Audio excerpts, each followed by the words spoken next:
Let's go.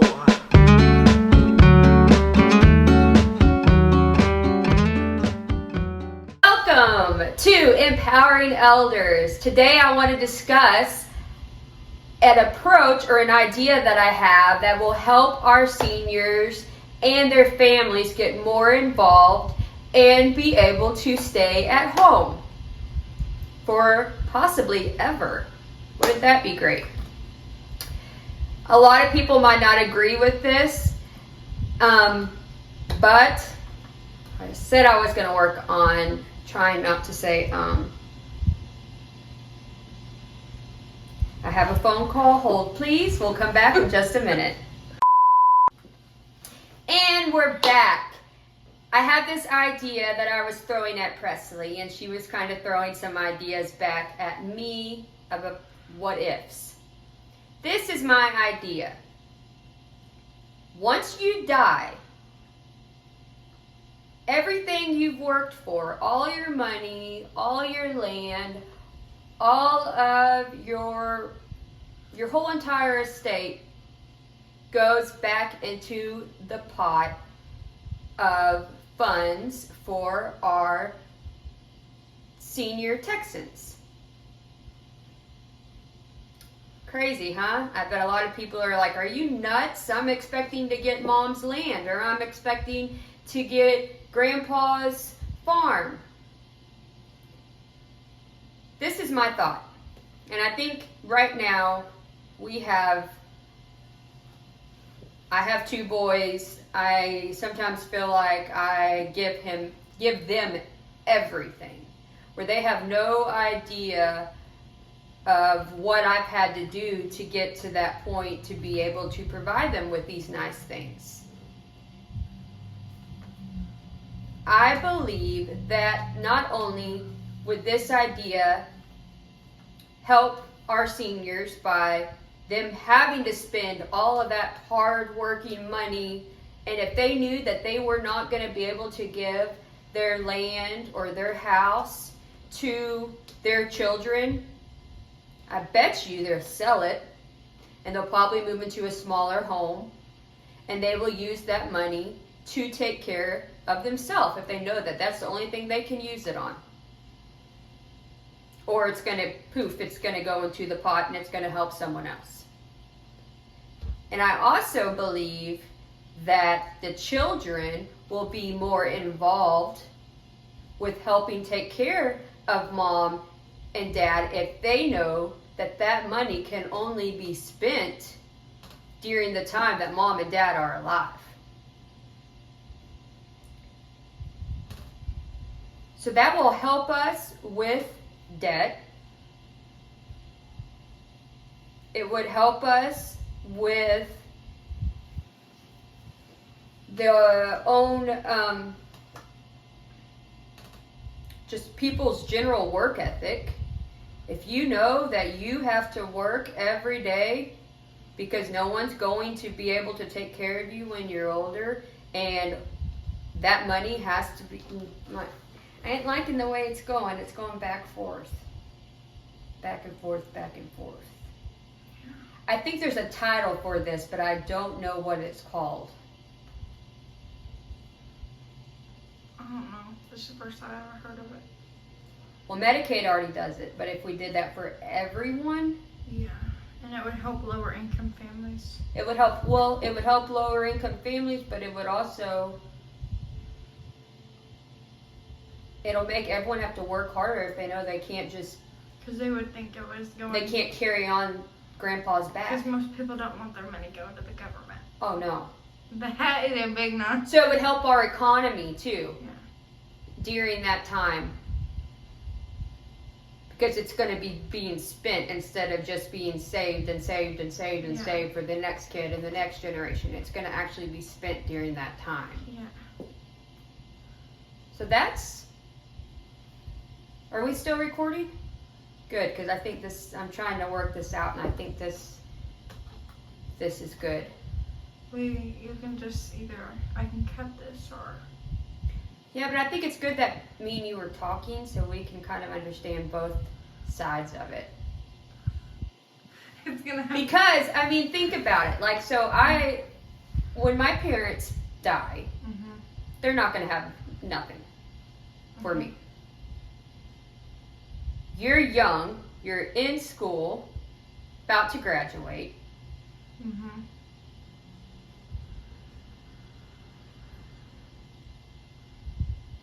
I would say that you come from a family that has planned ahead, doesn't think about just today, they think about tomorrow, and they think about the future for their children.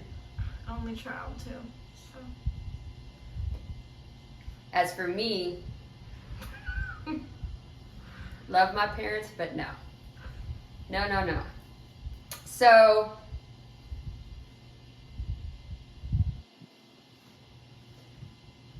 I guess I could be, since that's never really been an option for me to even think that I would get what my parents have, because they don't really have much. It might be easier for me to say, yeah, just give it back to the state. Yeah. Because it's never been a reality for me. Yeah. But could you see how that would help? Or do you think that people knew, if they knew that they had to spend it on themselves or their family when they were alive, instead of passing the cash or whatever on, do you think that they would spend more on private care? Because I wouldn't want it going to the government. Because they may not use it for the designated seniors. Yeah. That's what I would think. So I'd probably spend it. I would go crazy. Spend it. Let's go on a shopping spree, Grandma. Yeah, I always tell Mama, you can't take it to the grave. Can't take it with you. Literally, that would be it. That's what I'm saying. It's like, you're right. Someone, let's go shopping. Let's go shopping. Because you can't take it with you. Yeah. But they think in the back of their mind, it's going to get passed it's down. going to go to their children. They worked so hard for all this money to go back to their children. But if that was not an option, and the money was either going to go into a federal funding. Yeah, not federal, state. Yeah. If it was going into this, or you spend it now, you live the high life because you worked hard, cash your chips, and live. Yeah. And another thing that I thought was pretty cool that I was reading about too, because if you're able to spend that money then, because you know that you can't take it with you and no one else is going to get it. Now, I think it would be different for, like, let's say a farm. If it's generating income, then, and it's a family business, be a little different. But to a certain extent. Again, this has all kind of come to me in the past couple of days, not even weeks, couple of days. And I was just thinking about it, and I really feel that this would be something that would benefit everyone. But a thing that I was reading about, or I was listening on, I was actually listening to a podcast, and they were talking about how a big factor to living a healthy life is your environment, your community. It's not your health, it's your stress levels, it's the people around you, your support system, your social, I won't say social status, but no, not, because some of these people could be very, very poor, but they still have the sense of family. They know that someone's coming in and checking on them, and that they're all together as one. And I think that is a big contributor to aging with resilience. And a lot of people have lost or become detached because they are attached to the money. But if the money is nothing once they're gone, maybe they'll be involved more once they're alive. That's what I'm thinking. Like they said, you can't take it with you. You could have your grandma who's a billionaire and like they just want her to die quickly so they get the money sooner. Mm-hmm. If that, yeah. But if they had to spend the money with grandma, then they could buy a lot. mm-hmm. But then they could also use that money to invest in something, put it in their name, so when she does die, they have that investment that they don't have to spend. But I could do that. That's making money. And they can do that now to get them approved for Medicaid. That's kind of already, people will put it in trust or do deeds. But like I said, we would need a little bit of tweaking this idea. But we'd be able to tell if they were putting that money somewhere else. Mama's got to spend the money on themselves. I mean, think how nice it would be if you had all of this money and you were able to have maids waiting on you. Yeah, but you also have bills and stuff. You gotta pay. But not as many bills. You could like have a set fund just for that. And like someone could be like the person that separates the money into like what you need for the rest of your life. And so you have like play money that you have to spend before you die and like set money that's gonna pay the bills. Yeah. Stuff like that.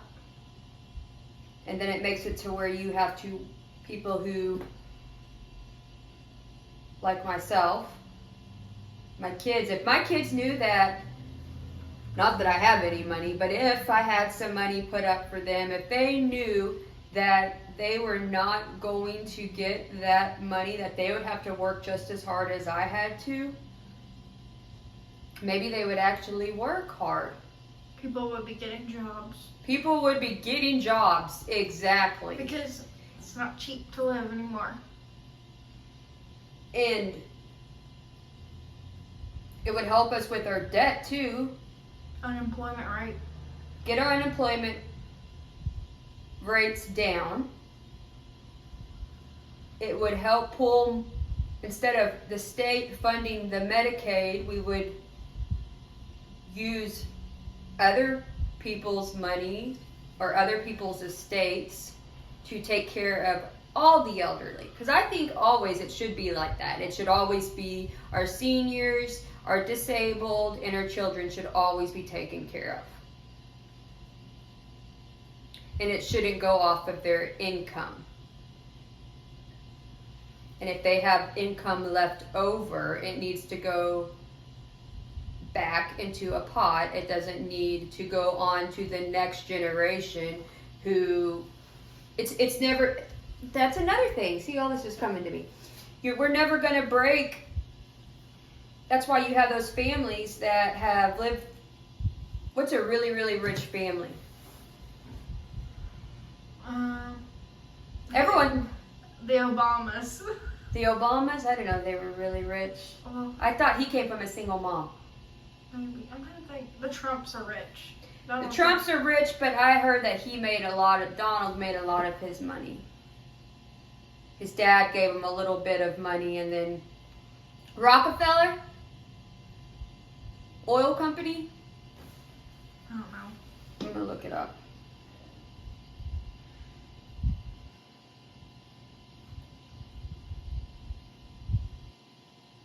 Like John D. Rockefeller.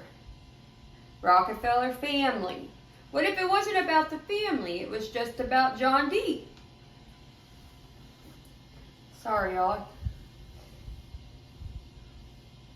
John D.'s money went back in the pot. And the family would have to work and create what John D. made. I think I'm onto something. Wouldn't they get the company? That could be passed on, but that could be what they have to work at to make that money back up. Or one of the pots. Yeah, they would have to, like, try to buy the company. I think it would only be fair if the family, whatever you are getting close to end of life, which not a lot of people can prepare, but if we did a lot more education, like, hey, the family isn't getting the company. You either have to sell it to them, and we have to see money go from account to account, and it has to be sold at a certain price, or we're going to sell it and we're going to take the money, which I'm usually not into having a lot of government involvement, but I think we have a big problem as society when we are not taking care of our seniors and we are expecting handouts constantly. And we're okay with that. We're okay with not working. Welfare. Maybe they cut that off. Unless you really need it. But they should have... The only ones who really need it are the ones who are unable to work. And I think they should have ways to go in and see. Have someone at the door, so I will get back with y'all. Back to what I was saying. If we, as Texans, were not able to take our money with us when we die, and it had to go back into a pot for other senior citizens so they can stay at home until they take their last breath, I think that is what we need to do. I think it will not only benefit our seniors and where they don't have to go into a nursing home setting, which is just a big infection trap, but they could stay home, and it would give their children and their family and their loved ones incentive to get off their butts and work. People, you have to work. You have to work. Quit looking for handouts. Quit settling for a minimal lifestyle. Get out there, make a difference, do something for someone else, and work. Don't expect to take grandma's funds so you can blow it on probably something worthless. I still have a little bit of different scenarios that this would affect, but I think the main thing, or the key takeaway, is that when you die, you cannot take it with you. It goes back to help other people, to allow them to stay at home and have care for them at home. And that is all. Y'all have a great day. Happy week. I will be back, I'm sure, again another day this week. We're supposed to be interviewing a couple of different people coming up, and I look forward to bringing y'all the information. And as always, stay safe and check on your seniors.